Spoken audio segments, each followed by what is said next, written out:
Pero no era el papá de Eduardo, que por cierto está aquí. No lo era yo. No, el Guavino Zulete. En serio. ¿Cómo están, compañeros? Otro podcast entre nos. Para mí es un honor, es un privilegio. Ante todo tengo que pedir la bendición. Dios me lo bendiga. Un honor el poder decir que Héctor Alonso López pues, es mi padrino bautizo, pero aparte en mi vida ha sido para mí un referente político y sobre todo moral. Y junto pues con mi hermano Luis Millán, hoy pues tenemos este invitado de altísimo honor, el poderte tener hoy en este invento que hicimos Luis y yo, padrino, con la intención de humanizar la política. Y por cierto, tú tienes un libro que se llama El rostro humano de la política, porque a veces a los que nos dedicamos a esto, a esta lucha, la gente no entiende que también nosotros sufrimos hasta a veces más calamidades que la propia situación de cualquier otra persona. Y pues la idea es esto, el hablar entre amigos, entre familiares, porque a veces los que compartimos este sueño, compartimos más entre nosotros que hasta con nuestra propia familia. Así que un placer el tenerte, un placer el que nos hayas regalado este tiempo en tu apretada agenda que estás recorriendo el país. Así que, pues bienvenido a tu tierra y bienvenido a tu estado, bienvenido a tu ciudad, como es Mérida. Bueno, más que agradecido a Luis y a mi ahijado Alexis José, porque esta oportunidad es de excepción para mí, porque estoy seguro que ustedes dos se convierten en un bonito ejemplo de lo que es la convivencia. La convivencia es una regla Nada fácil. nada fácil, es Sobre elemental. todo con Alexis. Bueno, Usted lo conoce porque soy hijado. y él dirá lo mismo de ti. En todo caso están empatados. Pero Sí. es una bonita... Pero yo le voy a hacer un reclamo a ustedes dos. Ajá. Porque se pusieron de acuerdo, se vinieron de rosado y no me avisaron, ¿ves? Y yo me vine azul. Bueno, porque tú eres muy del partido. Bueno, en definitiva yo creo que esta es una bonita oportunidad, que quiero valorarla. Ya decía, pues ustedes son parte de un ejemplo de convivencia, porque sabiendo yo que militan en partidos políticos distintos, son capaces de entender de que la política no es para crear barreras ni fronteras frente a los demás, sino que es una oportunidad de que cada quien pueda abrir caminos para contribuir a lo logro fundamental del ser y el qué hacer de la política, que no es otra cosa que la felicidad, el bienestar de nuestro pueblo, y en eso yo estoy absolutamente convencido que ustedes coinciden. Pero ahora que me brindan la oportunidad, bueno, ustedes pueden preguntar lo que ustedes quieran. Vamos a complacer a nuestros amigos que nos están escuchando, que debe ser bastante. Yo soy uno de ellos porque siempre veo los podcasts que ustedes Gracias. y esto es un mecanismo bien importante de comunicación para toda la gente. Creo que es importante en la historia, Héctor Alonso López, donde llego a cualquier comunidad. Por cierto, ayer te acompañamos en las tienditas de Chama. La mesita. En las mesitas, perdón, gracias Luis. Y el pueblo que llegues, pueblo que te reconoce, que te da ese cariño, además sincero, no encartonado, pero ante todo tenemos que revisar nuestra historia. Héctor Alonso López, ¿qué ha sido? ¿Qué es? Si está arrepentido de toda una trayectoria, de una vida espectacular política, pero creo que es importante que toquemos la historia, que tenemos que conocer la historia para adecuarnos en el 2024. Claro, pero ya, Héctor. Pero no tan largo. O sea, Bueno, pero es importante que vayamos paso a paso. Si esa historia es larga, ¿cómo No, tú la ojo. puedes sintetizar? No digo larga, se alarga la pregunta, sino que vayamos. No, por nosotros podemos estar aquí 5 horas escuchándolo. No te entiendo. Pero que Alexis no le haga la pregunta en tantas etapas. No, empecemos. ¿Cómo se inició en la política? Bueno, es un buen inicio. Buen inicio, sí. Bueno, yo era estudiante de la Escuela Normal Alberto Carnevali, acá en Mérida, la parte alta de la ciudad. Y un buen día, estudiaba yo ya el 4º año, veo que hay el rebulicio entre los estudiantes porque se había anunciado, además es importante decirlo, eso no es simplemente porque los partidos políticos queríamos que hubiese elección, Esa era una orden del Ministerio de Educación, que todos los liceos, sí, todos los liceos de Venezuela tenían que hacer elecciones de sus líderes estudiantiles, su asamblea de estudiantes, delegados de curso, el presidente del centro de estudiantes. Bueno, en esa revolución, yo estaba estudiando cuarto año, y de pronto, bueno, un amigo llamado Pausolino Cañas, que el que yo veía que debería ser nuestro candidato a presidente, dice, no, vamos a hacer primero una reunión en el partido.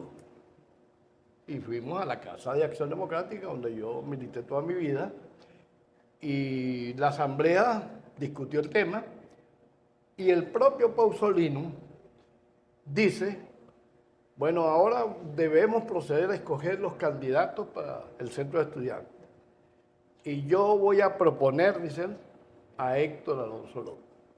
Y resulta que yo estaba pensando que el candidato debería ser Pausolino. Usted estaba pensando en postularlo a él. Claro, bueno, en definitiva yo sentí que él no tenía el apetito, que a lo mejor alguien como yo que no había estado participando en política podía haberlo sentido. Me di cuenta que podía ser una posibilidad.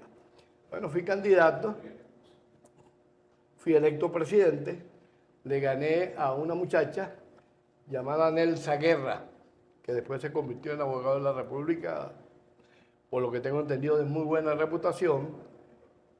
Era copellana y yo era ADECO. O sea que ya desde el liceo venía No, claro, ya. el bipartidismo Claro, punteando. el bipartidismo que era muy profundo, muy de cada quien para su lado, respetable además. Bueno, pero cuando después de yo ser electo presidente del centro de estudiantes, se me presenta el primer conflicto. El primer conflicto es que nosotros teníamos un director, por qué no decir nombre, Emiro Estrube, y prácticamente lo que nosotros teníamos allí era un dictador suelo. ¿No? Y entonces los muchachos se sentían incómodos por una poco de decisiones que estaba tomando. Bueno, y resulta que no me quedó más alternativa que subirme en un pupitre, arengar a los muchachos y decirles, bueno, a partir de hoy nos declaramos en huelga general de los estudiantes. Los muchachos declararon, todo el mundo levantó la mano, vamos a huelga. Y la escuela normal se paró totalmente. Bueno, eso generó que el Ministerio de Educación mandara una supervisora nacional, que hoy la recuerdo, llamada Delia Rosas. Ella vino para acá, habló con nosotros, después 3, 4, 5 días cerrada la escuela normal por la huelga de los estudiantes. Bueno, y efectivamente, a ese día ella nos comprendió, pero ese día también nació una amistad entre ese muchacho, que era presidente del centro de estudiantes, y esa mujer, que es una mujer ilustre de la historia pedagógica de Venezuela. Era supervisora nacional del Ministerio de Educación. Bueno, yo termino la presidencia del centro de estudiantes y entonces hay que escoger mi sustituto. Bueno, efectivamente, empezamos a movernos y me encontré con un muchacho, extraordinario amigo, que yo tenía como 35 años que no lo veía y lo acabo de ver en Barinas. Es abogado. Se llama Denis Terán. Denis Terán se hizo abogado. Bueno, mi sorpresa, grata, no me sorprendió, es que Denis es electo y yo me doy cuenta después que era copellano. Pero hemos hecho una amistad inolvidable, grata, bonita, consecuente. Yo no sabía dónde andaba, hasta que un día fui por allá por Barinas y me dijeron, chico, ¿sabe que alguien nos preguntó por ti? Ay, ¿quién será? Denis Terán. Denis Terán, no puede ser. Y terminé en la casa de él y tomándonos fotografías y nos escribimos y nos volvimos a reconectar.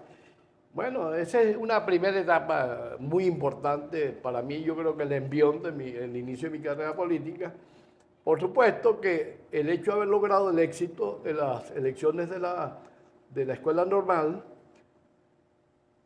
trajo otra consecuencia, que fue que el partido que había sido diezmado por la división, o empezaban a generarse problemas para la división que ocurrió en 1967, bueno, entonces, ante la escasez de liderazgos nacionales, jóvenes, estudiantiles, me jalaron para Caracas. Y yo llegué a Caracas un diciembre de 1965.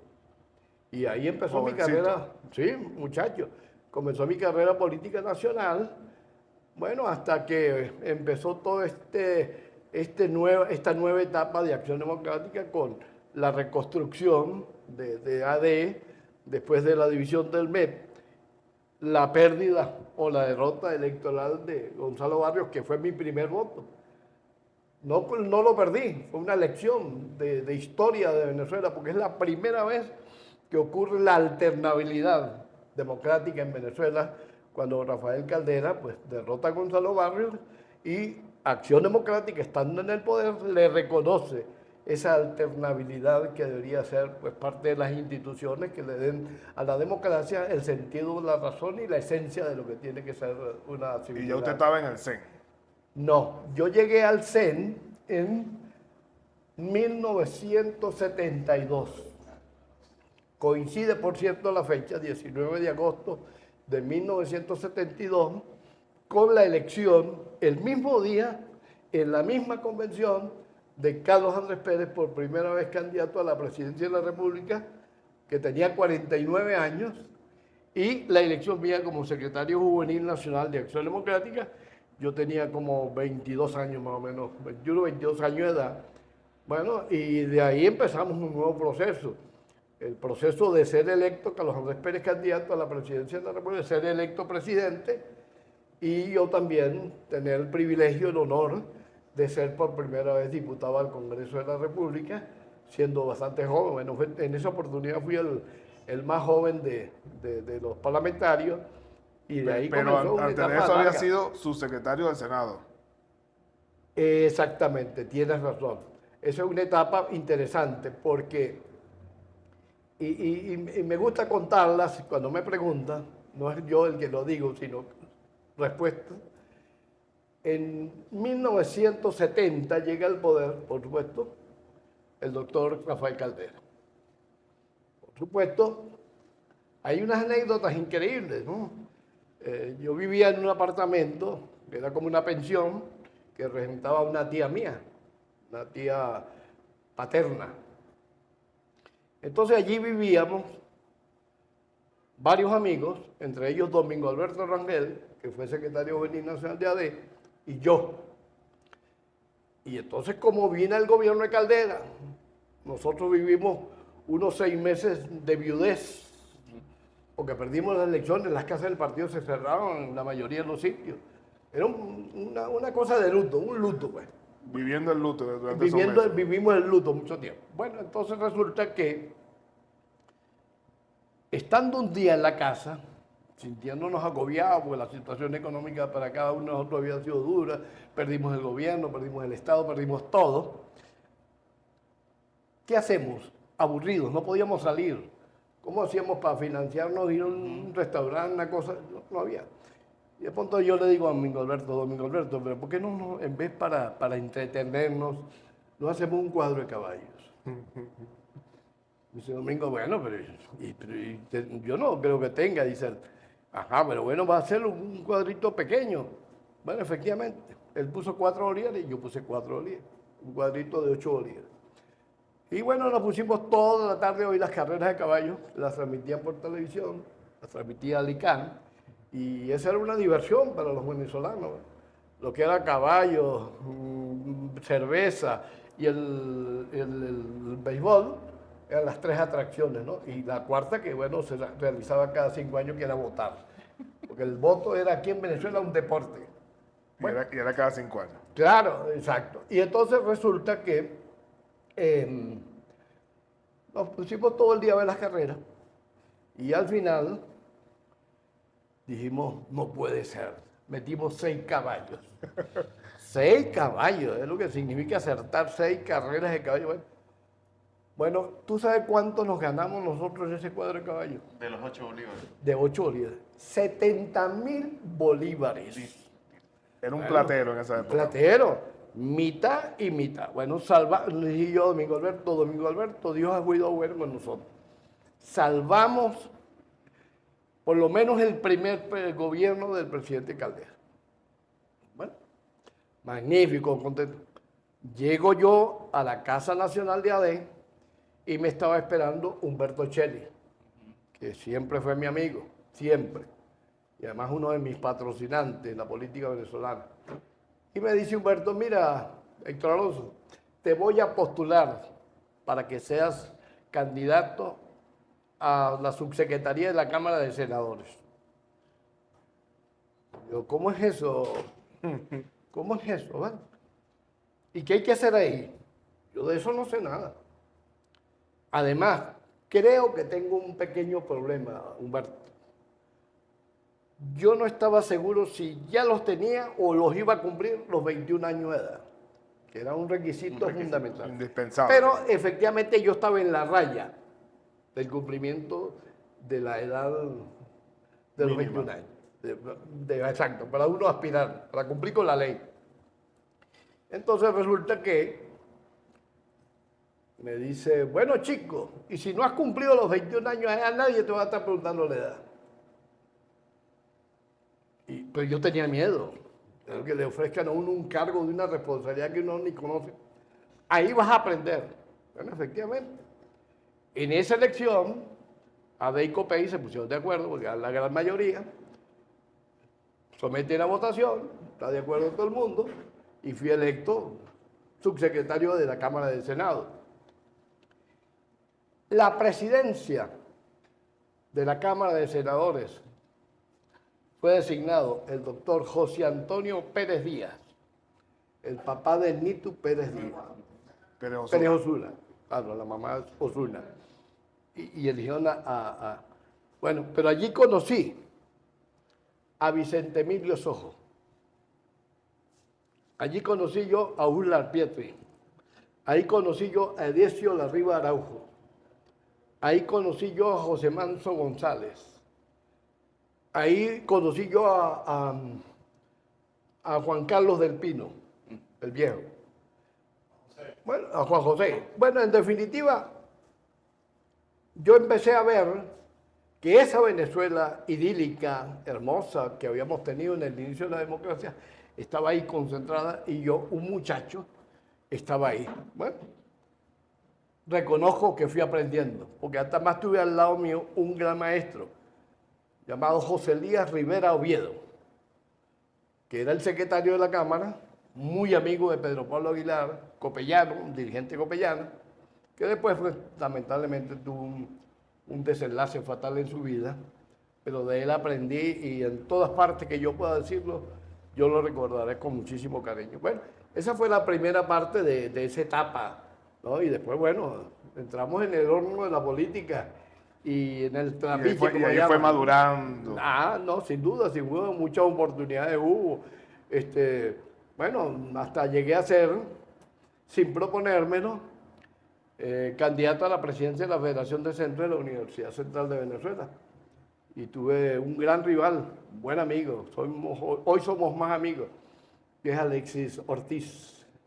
Él me ganó a mí, pero la satisfacción que nosotros tuvimos con esa campaña, esa lucha, fue que pasamos del último al segundo. Yo fui el vicepresidente de la Federación.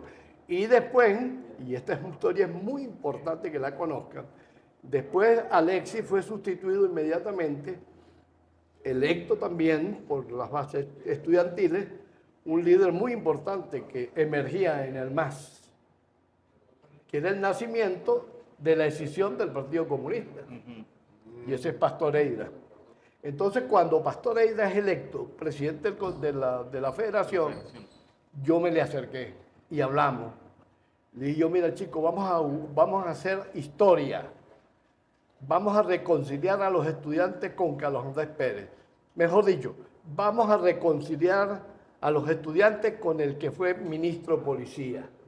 Son dos hechos históricos que tenemos que buscar la manera de comprar. Efectivamente, Pastor aceptó ir a una reunión, o fue a una reunión, él con Carlos Andrés Pérez, acordaron hacer una reunión con 500 dirigentes estudiantiles de toda Venezuela. todo el país. De todas las De la universidades. Universidad Autónoma. Todas las universidades autónomas. Bueno, hicieron la reunión y acordaron una serie de decisiones muy importantes para lograr armonizar a los estudiantes y el gobierno, el Estado. De esa reunión, y ese es un hecho muy importante para acá, para los merideños, para que lo conozcan, se decidió la construcción de las modernísimas, las mejores de América Latina, las residencias estudiantiles que hay en Mérida. Eso fue en el gobierno de Carlos Andrés Pérez y se le Domingo debe. Salazar. Claro, y se le debe a líderes estudiantiles como Nené Castillo. Este muchacho de González, ¿cómo se llama? De Lara. Macario. Macario González. Bueno, y vinimos, porque Carlos Andrés me invitó que viniera a acompañarlo el día que va a abrir eso. Hicimos un mitin dentro de la Universidad de Estudiantes, en agradecimiento y en júbilo por la inauguración de las residencias estudiantiles. Ahora, yo estoy convencido que ese acto es un acto con sentido histórico que se realizó en Venezuela. Y yo reconozco en Pastor un hombre excepcional en ese momento. Le agradezco a Carlos Andrés Pérez que haya tenido la receptividad de reunirse con los estudiantes. Acordaron muchas buenas políticas para que los estudiantes se sintieran incorporados y participando en la construcción del país que ellos querían. Bueno, y esas historias se van contando, porque muchas veces no son conocidas. Y el hecho que ustedes me den oportunidades como esta, pues es bien importante, porque fíjense ustedes, estos dos hombres que están aquí, Luis y Alexis José, son expresión de una nueva sociedad venezolana. Son una nueva generación. El viejo aquí soy yo. Yo soy un hombre de 75 años de edad. Y comencé muy joven. A lo mejor lo natural de una sociedad democrática como la que venía creciendo en Venezuela es que yo estuviera a un lado de este quehacer de la política, porque no es que envejezca uno, porque las ideas no envejecen, ni el espíritu de uno envejece. Lo que ocurre es que nosotros no podemos tampoco empecinarnos en seguir siendo los protagonistas cuando tienen que venir nuevos protagonistas para que podamos refrescar el ambiente, para que la gente se entusiasme, para que la gente sepa que en definitiva lo más importante es que aquí nos vayamos sucediendo las generaciones. Cuando las generaciones se van sucediendo, porque todas tenemos nuestro tiempo, bueno, ese es un país que definitivamente se está construyendo bien, pero no lo que nos pasó a nosotros. ¿Qué nos pasó a nosotros? Las viejas generaciones políticas se prolongaron excesivamente en el poder, sin excepción. Sin excepción. Bueno, ahí está. Fueron chamuscando las generaciones que venían. Entonces yo no puedo hoy a 75 años de edad venir a decir que bueno, en virtud de que esos viejos, lo que yo llamaba la gerontocracia política, no nos dieron paso a nosotros, resulta que yo tengo que seguir peleando el puesto que yo aspiraba a hacer 40 o 30 años. No, señor.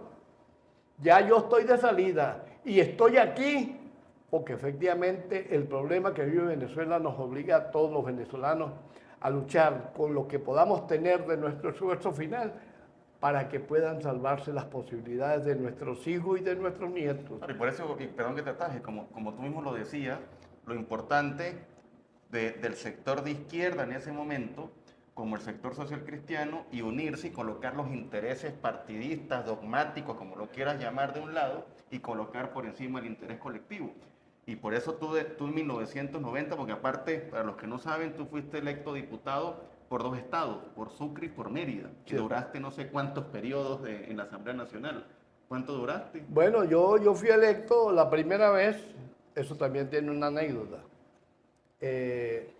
Cuando ya se está formalizando la candidatura de Carlos Andrés y empiezan a organizarse las planchas de Acción Democrática, donde yo estaba militando. Y Carlos Andrés un día me dice, mira, Héctor Alonso, yo creo que debes prepararte para que vayas para ser postulado como diputado del Congreso por Mérida. Para que vayas en el tercer lugar. Eso sí, hasta el puesto me dio. Tercer lugar.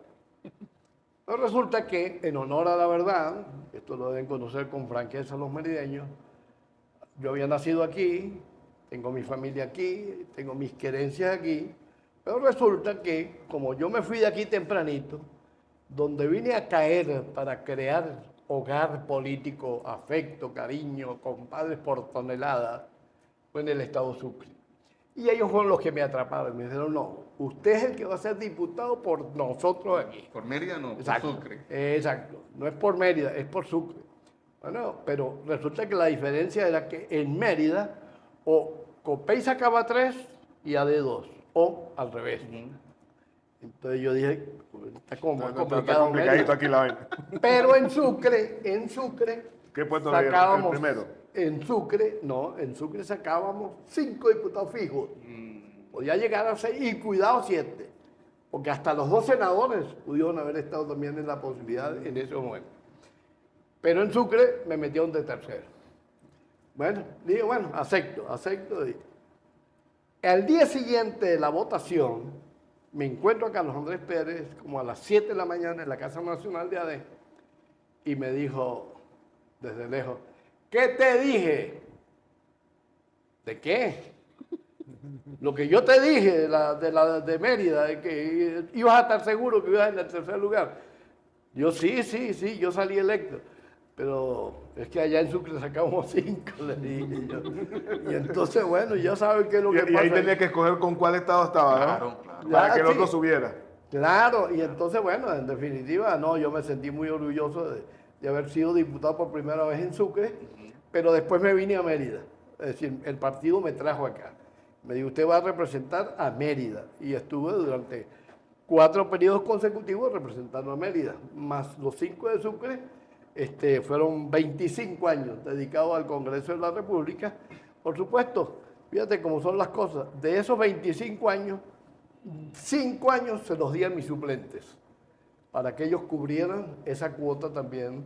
Y bueno, muchos de ellos, por supuesto, lo añadieron no solo su perfil, sino a las posibilidades hasta de jubilación en cualquier parte, que eso le sumaban los tiempos que habían ejercido la diputación.